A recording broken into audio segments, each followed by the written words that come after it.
سلام عزیزای دل، امیدوارم حالتون خوب باشه. امیر کاظمی هستم و شما در حال تماشای قسمت اول آموزش فتوشاپ هستید. امروز قراره با هم پلاگین کامرا رو بررسی کنیم و قسمت‌های مختلفش رو با هم کار کنیم. در ابتدا باید بهتون بگم که پلاگین کامرا یکی از پلاگین‌های قدرتمند ادوبی هستش که میتونه براتون فایل خام رو به صورت بسیار حرفه‌ای پردازش کنه. خب خیلی ها میدونید که من در پردازش فایل خامم از کپچر وان استفاده می‌کنم. اما برای اینکه مسلط بشید به ریتاچ عکس در ابتدا باید با محیط کامرا و گزینه‌های کامرا آشنا بشید. بعد از اینکه کامل به صورت حرفه‌ای به کامرا مسلط شدید میتونیم با همدیگه بریم سراغ برنامه کپچر. خب در ابتدا محیط برنامه رو می‌بینید. در بالای صفحه مدل دوربینی که عکاسی شده نوشته شده. در سمت راست هیستوگرام رو داریم، پایینش اگزیف عکس رو داریم و در قسمت‌های سمت راست پنل‌هایی رو داریم که هر تبی مربوط به یکی از قسمت‌های عکسمون میشه. خب ما میریم سراغ پنل بیسیکمون. تو این قسمت یه وایت بالانس داریم که نوشته که از شات باشه، یعنی همون شاتی که ما گرفتیم باشه، به صورت اتوماتیک باشه، دیلایت باشه، کلاودی باشه و این بستگی به اون داره که شما عکستون اون لحظه با چه وایت بالانسی ثبت کرد. خب من میگم که اینجا تمپرچر ما 5300 هستش، تینتمون مثبت 7 هستش. خب تمپرچر همون وایت بالانسمون هست که در اینجا میبینید که هر چی به سمت زرد و عدد بالاتر بره عکس ما گرمتر میشه. خب این ملاکی که برای انتخاب رنگ وایت بالانس ما باید در نظر بگیریم اینه که یکی اینکه سلیقه است، دو استاندارد، چیزی که باید همیشه رعایتش کنیم. خب من اینجا آسمون دارم و دلم میخواد که یک مقدار آسمون هم آبی داشته باشه و همینطور آبی که اینجا هست میخوام یه مقدار آبی داشته باشه. پس به جای اینکه عکسمو گرمتر کنم میام یک مقدار اینو سردش میکنم تا همین 4800. خوبه، کافیه. تینت به تمایل رنگ شما، رنگ عکس شما به سمت مجنتا یا گرین رو شامل میشه. خب اگر به سمت چپ بریم میبینید که عکس ما داره به سمت سبز میره و همینطور اگر به سمت راست حرکت کنیم عکس ما به سمت مجنتا حرکت میکنه. خب این استانداردش اگر بخوایم در نظر بگیریم که صفر باشه عکس این حالت رو داره. اما خب برای اینکه یک مقدار مودی تر بشه من براش منفی همون 8 9 رو در نظر میگیرم. خب و هر جای کار که خواستید بیفور افتر عکستون رو ببینید و ببینید که چقدر تغییرات داشته میتونید با زدن دکمه پی روی کیبوردتون این تغییرات رو ببینید. خب گزینه اول اکسپوژر هستش. ببینید این خطی که اینجا هست میبینید این جدا داره میکنه قسمت‌های مختلف ریتاچ ما. این قسمت وقتی جدا شد اینجا دیگه مربوط به وایت بالانس. این خطی که اینجا جدا شد مربوط به نور عکسمون هست. این قسمت که جدا شد مربوط به دیتیل عکسمونه. این قسمت که جدا شد مربوط به رنگمون هستش. به ترتیب میریم جلو. اکسپوژر یعنی نور اصلی عکسمون. خب نور اصلی عکسمون رو به مقداری باید زیاد کنیم که دیتیلی رو از بین نبریم یا به مقداری کاهش بدیم که دیتیلی از بین نره یا به اصطلاح اوور یا آندر نشه. خب من در اینجا یک مقدار روشنایی میخوام برای اینکه لباس عروس داریم توی تصویرمون، آسمون داریم و یک مقدار باید این درخشندگی عکس ما بیشتر بشه. کنتراست به معنی تضاد سفیدی و سیاهی عکسمون گفته میشه. یعنی شما هر چقدر کنتراست رو بیشتر کنید تضاد بین سفیدی های عکستون و سیاهی های عکستون بیشتر میشه. خب من اصولا توی پردازش فایل خامم اول میام کنتراست رو یه مقدار کم میکنم برای اینکه دستم باز باشه توی ایجاد افکت های مختلف توی عکس. خب کنتراست یه رابطه مستقیم با داینامیک رنج هم داره. براتون به خلاصه براتون کمی از داینامیک رنج توضیح میدم تا بیشتر متوجه بشید که برای چی من میام کنتراستم رو توی این تصویر کم میکنم. داینامیک رنج به توانایی دوربین شما، سنسور شما برای ثبت تاریکی ها و روشنی های دوربین گفته میشه. خب هر چقدر داینامیک رنج دوربین شما بالاتر باشه، سنسور شما قوی تر باشه، قطعاً جزئیات در تاریکی ها و جزئیات در روشنی های تصویر شما بیشتر ذخیره میشه. برای مثال دوربین فول فریم و دوربین کراپ سنسور در مقایسه با هم دیگه امکان اینکه داینامیک رنج دوربین فول فریم بیشتر باشه خیلیه، چون که صفحه سنسور شما در دوربین فول فریم بزرگتر و جزئیات بیشتری رو ذخیره میکنه. خب کجا به کار میاد این قضیه؟ ببینید برای مثال ما در این عکس، در این قسمت عکس شادوهایی داریم که مقداریش مشکی شده، قسمتیش تیره تره، قسمتیش روشن تره. خب این اگر بخواد به حالت اولیه باشه اینطوری میشه که میبینید باز هم کامل این دیتیل لباس از بین رفته. خب من میام ابتدا یه مقدار کنتراست رو کم میکنم، بعد میام در قسمت شادو کمی شادو رو اضافه میکنم تا دیتیل لباس در اون تاریکی به حالت خودش، تا دیتیل لباس در شادوها کاملا دیده بشه. اما این توانایی که بخواد دوربین شما این ثبت جزئیات کنه در سایه ها به سنسور شما هم بستگی داره. اینکه شما وقتی که شادوها رو زیاد میکنید درون سایه های شما نویز ایجاد بشه، این اشتباه. یعنی شما نباید بذارید این نویز ایجاد بشه. تا جایی این شادو رو زیاد میکنید که نویزی رو توی تصویرتون نبینید. خب هایلایت چیکار میکنه؟ هایلایت ها میاد سفیدی های عکسمون رو کم و زیاد میبینید. هایلایت به نقاطی که کاملا جزو هایلایت حساب میشن، جزو با سفید با وایت فرق دارن. هایلایت ها توی جزئیات بسیار تأثیر گذارن. من توی این تصویرم یک مقدار هایلایت میخوام برای اینکه هم آسمونم کمی زیباتر به نظر بیاد، هم سفیدی لباس عروس از بین نره. خب وایت پس چیکار میکنه؟ وایت در واقع پیکسل های سفید ماست. هر جایی که پیکسل های ما تمایل به رنگ سفید داشته باشن، میاد اون پیکسل رو روشن میکنه و عددش رو میبره بالا. اما هایلایت این کار رو نمیکنه. خب من اصلا به وایت هم دست نمیزنم.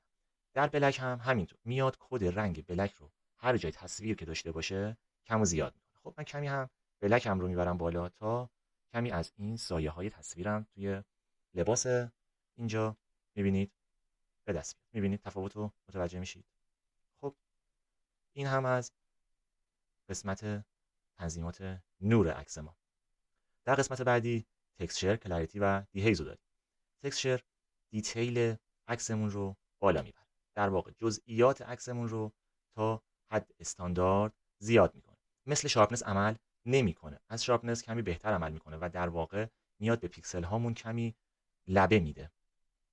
در واقع لبه ها رو بیشتر میکنه. که من توی عکس اصولا یه استانداردی رعایت میکنم. حالا اگر عکسمون خیلی شارپ نباشه این عدد رو تا 30-40 اضافه میکنم. کلاریتی میاد لبه های پیکسل شما رو تیز میکنه. ببینید پیکسل ها رو میبینید، پیکسل های مربع رو. این کلاریتی میاد پیکسل ها رو لبه هاشو تیز میکنه. خب این هم سلیقه‌ایه، هم یه استانداردی توی عکسای من داره. من کلاریتی رو همیشه 5-6 تا بیشتر بالا نمیبرم. دیهیز هم تمایل پیکسل های شما به پررنگ شدن و کم رنگ شدن رو دارم، به کدر شدن و پررنگ شدن رو دارم که اصولا من اینو دست نمیزنم. یا اگرم بخوام کمی غلظت رنگ هامو زیاد کنم چند تا عدد اینو اضافه میکنم. در قسمت وایبرنس و سچوریشن میتونیم اینطوری بگیم که وایبرنس میاد رنگ ها رو برای ما تقویت میکنه و سچوریشن میاد غلظت رنگ ها رو اضافه میکنه. خب من تفاوت این دو تا رو بهتون میگم، امیدوارم که کامل متوجه بشید. وایبرنس میاد عکس شما رو یه بررسی میکنه، میگه که اینجا برای مثال آبی روشن دارید، اینجا آبی پررنگ دارید، اینجا آبی پررنگ‌تر دارید. خب میگه اگر من بخوام اینو زیاد کنم اول آبی کمی روشن رو به آبی پررنگ‌تر میرسونم و بعد آبی پررنگ‌تر رو به این آبی میرسونم تا همه رنگ‌ها به صورت یک دست با هم دیگه ترکیب بشن. اما غلظت چیکار میکنه؟ سچوریشن میاد میگه که اگر اینجا آبی پررنگه، اینجا آبی روشنه، من همه رو به ترتیب میبرم بالا. یعنی اینو عددشو بالا میبرم، همزمان اینم بالا میبرم. یا برای مثال اگر اینجا زرده اینو زیاد میکنم، زرد اینجا هم زیاد میکنم، زرد اینجا هم زیاد میکنم. خب من اصولا توی سچوریشن دستی نمیبرم و اما توی وایبرنس کمی رنگ هامو تقویت میکنم. تا اینجا میتونید بیفور افتر کارو ببینید. میبینید چقدر تغییر فقط با یه پردازش فایل خام. تب بعدی تب دیتیل هستش. در این تب ما به جزئیات تصویرمون میپردازیم. جزئیات تصویر بیشتر به معنای قسمت‌های برجسته تصویر که در منطقه فوکوس عکس قرار دارند میگن. خب به صورت پیش‌فرض دوربین عدد 40 رو در نظر گرفته برای این شارپنس که میتونه 0 هم باشه، اما به صورت پیش‌فرض 40 بوده. من این شارپنس رو تا جایی بالا میبرم که در تصویر من نویز به وجود نیاد. این نویز رو میبینید؟ این نویز نباید به وجود بیاد. خب 40 بود، من اینو میذارمش روی 50. ریدیوس چیکار میکنه؟ ریدیوس میاد مقدار اثرگذاری شارپنس رو توی تصویر نشون میده. برای اینکه بهتر متوجه بشید کجا داره چه اتفاقی میفته، دکمه آلت رو روی کیبورد نگه میداریم، ریدیوس رو کم و زیاد میکنیم تا متوجه بشیم که کجا داره چه اتفاقی میفته. داره میگه که روی لبه های تصویر ببینید، میگه شارپنس بیشتر بشه. من این عدد رو تا جایی میبرم که فقط روی سوژه من در نقطه فوکوس شارپنس انجام بشه. خب دیتیل میاد جزئیات شارپنس شما رو میگه که در ردیوس بوده. میبینید وقتی که کم و زیادش کنم نویز به وجود میاد توی تصویر من. پس من میام مقداری براش در نظر میگیرم که نویز کمتری داشته باشه. خب اینم از قسمت شارپن. و یه قسمتی هم به اسم ماسکینگ داره که میگه که کجا میخوای این شارپنس اعمال بشه. در قسمت ماسکینگ به ما میگه که کدوم قسمت ها میخوای ماسک بشه و شارپنس فقط در اون قسمت ها باشه. به صورت پیش‌فرض ماسک ما در واقع سفیده، یعنی اگر آلت رو نگه داریم و روی این لغزنده ماسکینگ حرکت کنیم میبینید که در واقع اول سفید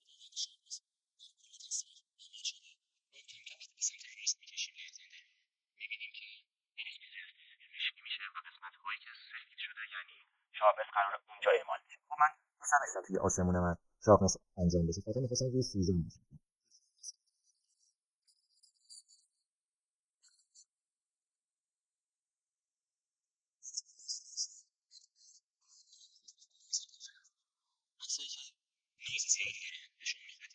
نویزش کاهش بدید میتونید از گزینه نویز ریداکشن استفاده کنید.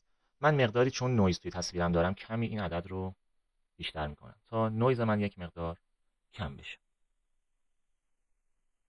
گزینه های کالر، نویز ریداکشن، دیتیل و اسموسینگ هم کمک میکنه به کاهش نویز تصویر. یعنی قرمزی، مجنتا، سبز، این رنگ ها رو دارن. میگه که شما میتونید هم که کاهش نویزتون رو میدید رنگ ها رو هم ازش کم کنید، یا قسمت هایی که داره نویز ریداکشن انجام میشه دیتیل برگرده، یا دیتیل باشه یا دیتیل نباشه، یا چه مقدار سافت سازی بشه، اسموس بشه توی اون قسمت هایی که داریم نویز ریداکشن انجام میدیم. خب من اصولا انجام نمیدم توی تصویرام چون نویز ریداکشنی ندارم، نویزی ندارم که بخوام نویز ریداکشن انجام بدم.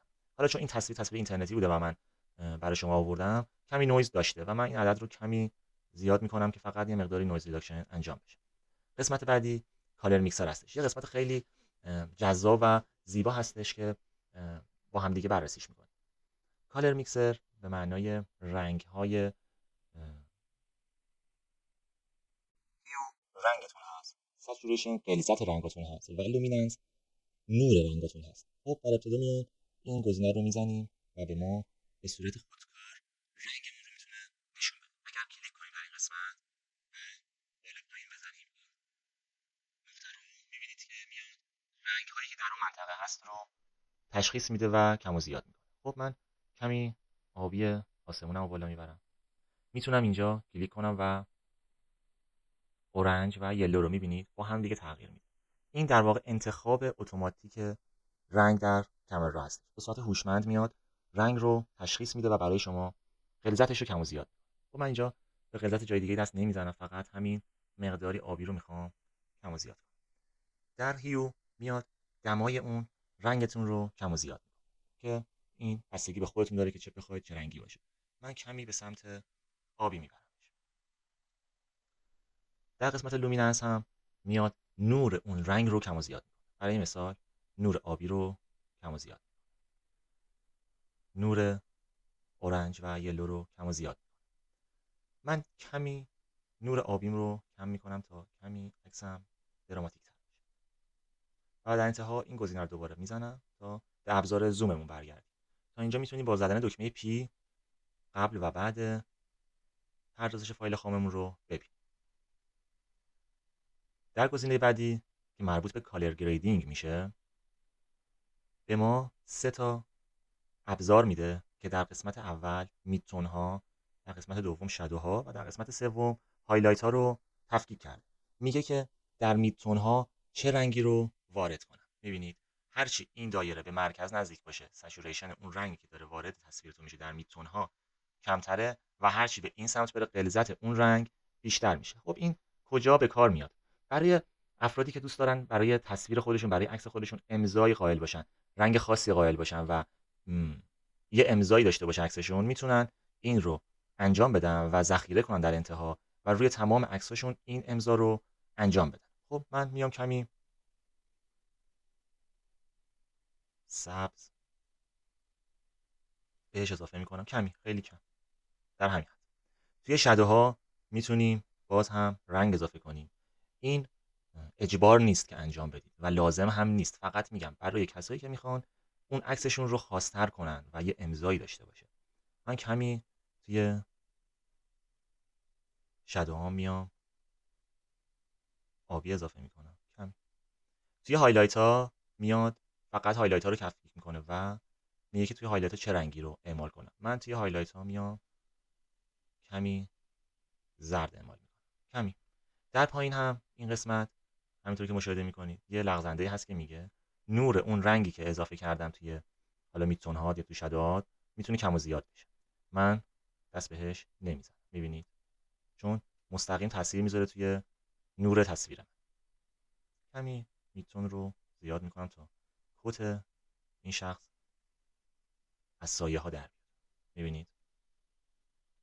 خب قسمت بعدی که جزوی از آپشن ها هستش، در واقع آپشنی هست که به شما میگه که به صورت دستی و به صورت پروفایل شخصی سازی بیاید یک سری تغییرات رو توی عکستون بدید. برای مثال تیک اول ریموو کروماتیک ابریشن هستش که اگر بخوام بهتون کروماتیک ابریشن رو بگم، این قسمت رو میبینید آبی داره، دور تصویر شما میبینید یه حاله‌ای هست. این زمانی اتفاق میفته که شما دارید با نور طبیعی و با دیافراگم پایین عکس میگیرید، میبینید این لبه های آبی رو توی تصویر ایجاد شده، یا این مجنتا رو میبینید اینجا. این فقط در مواقعی که شما با دیافراگم باز و نور طبیعی عکاسی میکنید این اتفاق میفته. خب اگر این تیک رو بزنم به صورت اتوماتیک ممکنه اون رنگ ها رو کمی برداره. نگاه کنید وقتی این تیک رو برمیدارم این آبی زیاده این حاله، اما وقتی که میزنم این حاله کمتر میشه. خب میگه که میتونی به صورت دستی هم این رنگ رو کم و زیاد کنید، اما یادتون باشه اگر به صورت دستی این رو کم و زیاد کنید مستقیم میاد روی تمام رنگاتون تاثیر میذاره. برای اینکه فقط بخواید این رنگ رو کم کنید اول باید این رنگ رو تشخیص بدید و لغزنده این رنگ رو فقط ببرید روی اون آبی. خب وقتی میایید کمش میکنید میبینید که داره تاثیر میذاره. خب من کمی این لغزنده رو به این سمت میبرم که فقط توی همون دامنه ببینید اگر زیاد انجام بشه روی جاهای دیگه هم تاثیر میذاره. من این رو تا جایی کم و زیاد میکنم که به بقیه تصویرم صدمه نزنه. خیلی با دقت این کار رو باید انجام بدید. خب حالا اگه مثلا میگم سبز توش بود میتونید از این قسمت، نارنجی توش بود از این قسمت کم و زیاد کنید، اما حواستون باشه که روی کل تصویرتون این اتفاق نیفته. خب به صورت دستی میاد تغییرات رو روی لنزتون انجام میده. میگه که اگر لنز شما دیستوریشنی داشته باشه من اون رو اصلاح میکنم. خب عکس من چون با لنز 35 میلیمتر ثبت شده تقریبا دیستوریشنی نداره، پس من دست بهش نمیزنم. یا وینتینگی نداره به صورت پیش‌فرض، اما وینتینگ هم جزوی از امضاهای ادیت شما هست. من خودم تو تصویرام اکثرا وینتینگ رو اعمال میکنم. حالا کمی وینتینگ رو اینجا اعمال میکنم. در قسمت بعدی قسمت جیومتری هستش. جیومتری به معنای فضای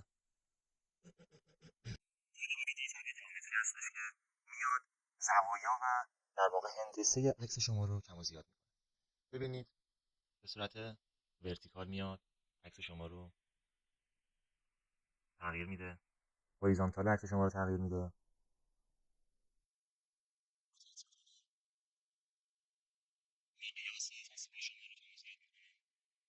اسکیل میده و بالا پایین میبره عکس شما. هر جا که نخواستید تغییر ایجاد بشه با زدن دو بار کلیک روی این لغزنده میتونید اون رو صفرش کنید. خب من فعلا دست به هندسه نیست.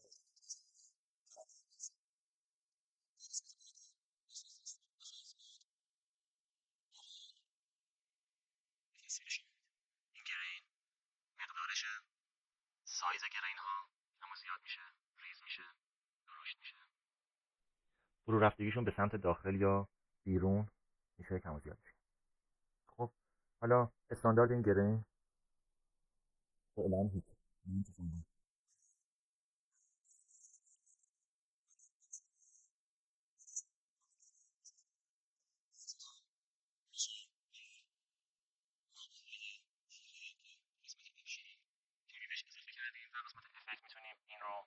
بیشترش کنیم به صورت میت پوینت به مرکز ببریم، لبه هاشو فید کنیم به این صورت بدیم. خب اما من فعلا دست بهش نمیزنم.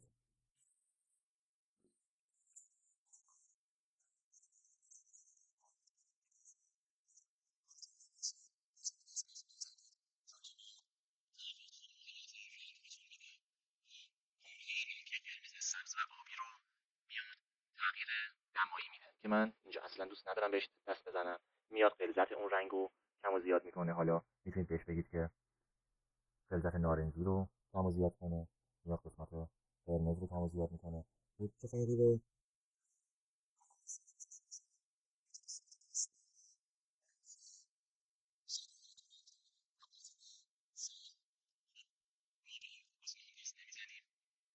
یکی از قسمت‌هایی که باید توی کامرا بدونید این قسمت هستش که میاد تنظیمات با یک کلیک روش تنظیمات کامرای شما رو اینجا میاره. خب تو قسمت ورک فلو شما میتونید بگید که این عکس من که میخوام خروجی بگیرم 16 بیت باشه یا 8 بیت باشه یا ریسایز بشه.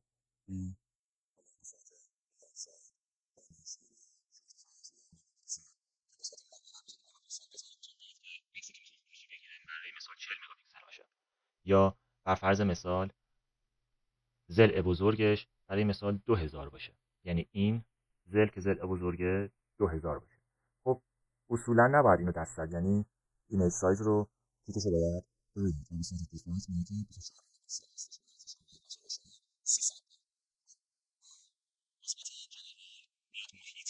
کامرای شما رو تغییر میده که من به ساعت دارکنس میذارم. خب این گزینه هایی که پنل گذاشته شده در واقع برای شخصی سازی محیط کامراتون میتونید در قسمت پنل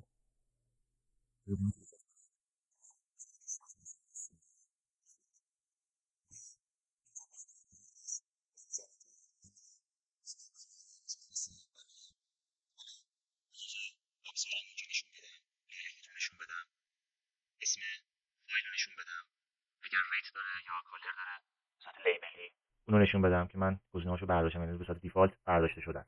یا میگه که وقتی که کلیک می‌کنید روی تصویرات چقدر زوم بشه که من گذاشتم زوم 100%.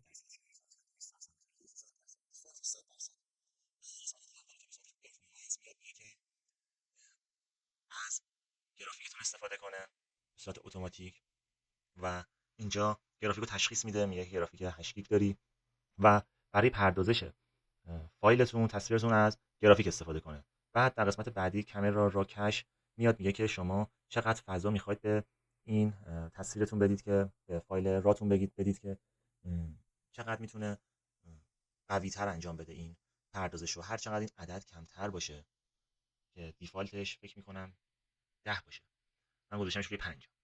هرچی این عدد بالاتر باشه سرعت کار شما توی فضای کامرا را بالاتر میره و نیاز به یک هاردی دارید که فضا داشته باشه. من برای مثال تو قسمت لوکیشنش هارد خود دستگاه رو زدم، اما شما میتونید اگر هارد جداگانه ای دارید بزنید که روی اون هارد این اتفاق بیفته، فقط برای اینکه کش این کامرا را در اون قسمت ذخیره بشه. هیچ فایلی نیست در واقع، فقط زمانی که دارید ادیت میکنید یک مقدار فایل هایی ایجاد میکنه که این اطلاعات رو اون لحظه نگه داره و پردازش کنه و در انتها وقتی که فایل شما اوپن میشه یا دان میشه اون کش از بین میره. فقط برای اینکه شما کامراتون یه فضایی داشته باشه این عددو بذارید حالا 50 60 بسته به هاردتون. خب تا اینجا کامرا رو کامل توضیح دادم، اما گزینه‌های دیگه هم داره که در قسمت بعد به شما آموزش میدم. فعلا خدایا رو نگهدارتون.